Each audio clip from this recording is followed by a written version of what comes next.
play. Mini Wargaming's Beat Matt Batrep. Matthew here from MiniWargaming.com, bringing you another Beat Matt Batrep. This time it's going to be a game of Warmachine and Hordes.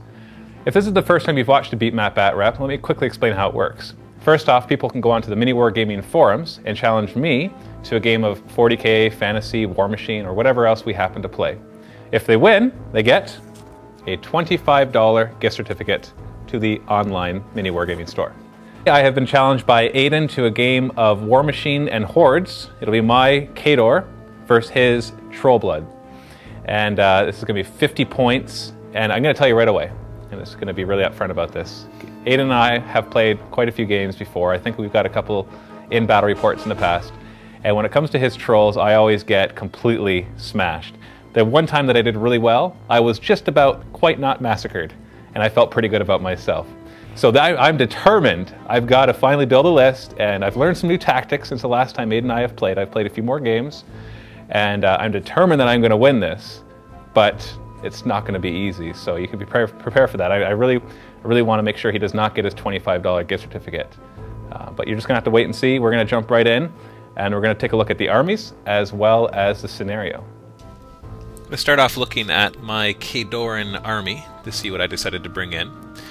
And of course this is 50 points, so it's a nice large army. I'm able to bring in lots of units. You're going to look at this and see that this is really familiar from the last game that we played. There's just some minor changes, as you will find out.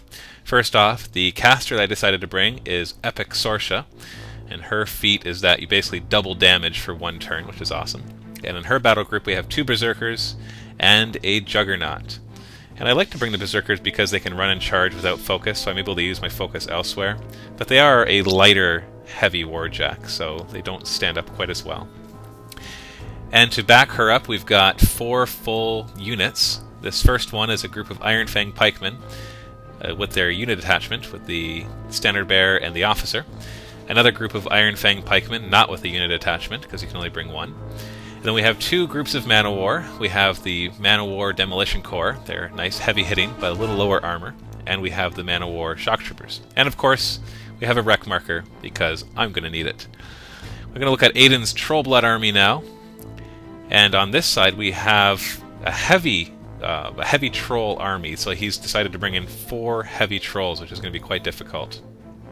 Leading the army is the Epic Doomshaper, Horluck Doomshaper, Rage of Dunya, or something like that, being backed up with a Trollkin Runebearer, as well as Janessa Stonetide. She's a solo as well. The Runebearer actually kind of comes with the Warlock.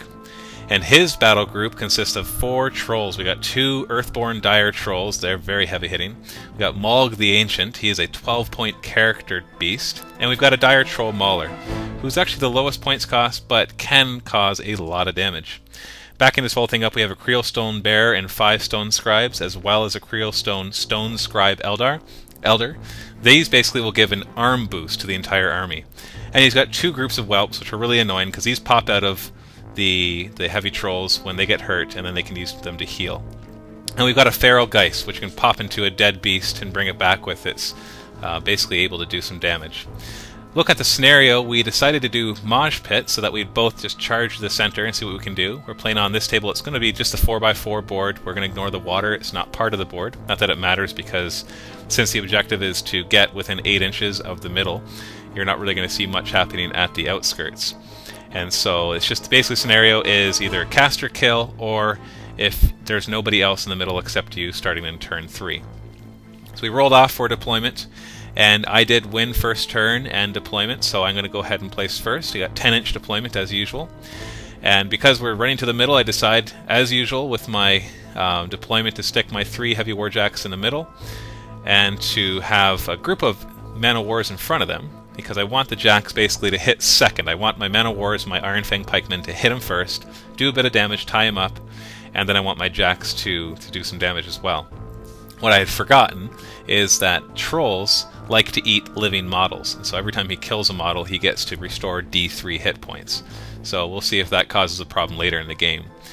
And so that's a basic deployment. There's lots of guys on my side, not quite as many on his side. And he's going to do a similar deployment. All of his trolls are going to be in front, and then his support characters, or the the stone thing, and Janessa and his warlock will all be behind them. Of course, the whelps don't come on right away. They're going to pop out as I do damage to the trolls. So he's just going to deploy right on the opposite side, and we're just going to clash right in the middle. True Warmachine and Horde style. Neither of us really have shooting, so it's really going to come down to a lot of close combat. So of course we got the two flanks. The left flank I have with the unit attachment. They're the ones that can reform, they can regroup afterwards. And the right flank is heavy hitting with some Man of Wars and Iron Fang. You can see his 4 trolls out front, mauled right by his warlock.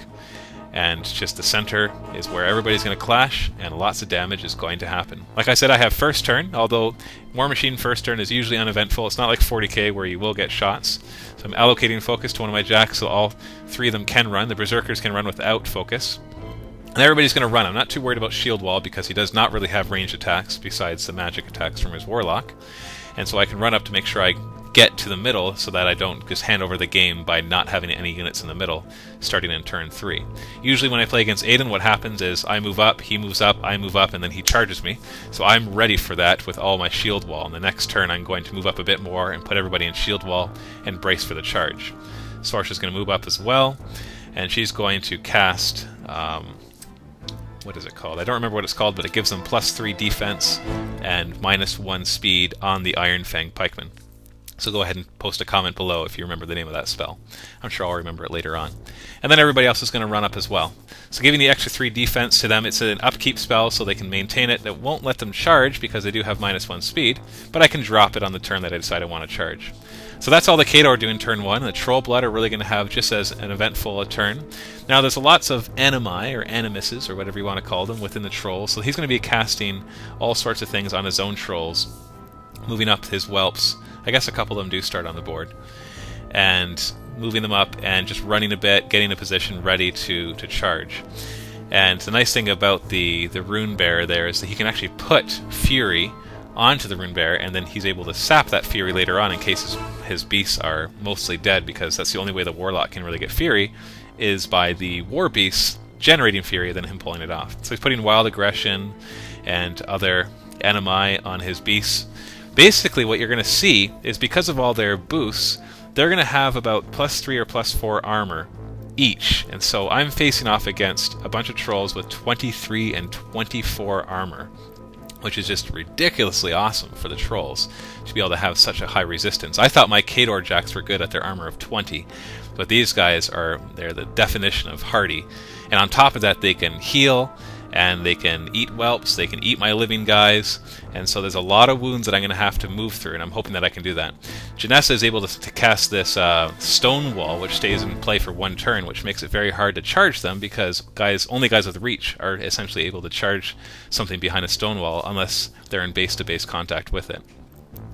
And that's all that happens in round 1. Not very eventful yet, but as you can see, it's more positioning in round 1. Round 2, usually you get into more of the fighting when you play Warmachine. So round 1's all about getting your guys into the right position so that you can take the charge or withstand the charge or whatever it is that you have decided you're going to do in your strategy. So you can see there's a nice big wall of metal coming against the trolls, but that doesn't make the trolls look any less menacing, as they are rather large, rather strong, and going to be tough to bash down. Go ahead and post a comment below. I want to see who you think is going to win, based on the army compositions and the positioning that we have so far. Obviously, it's hard to tell in round 1, especially when none of the fighting's happened yet, but post a comment anyways, and then you can post a comment on the next turn and let us know. We'll see you in the next round. Visit miniwargaming.com to see our videos 1 month early.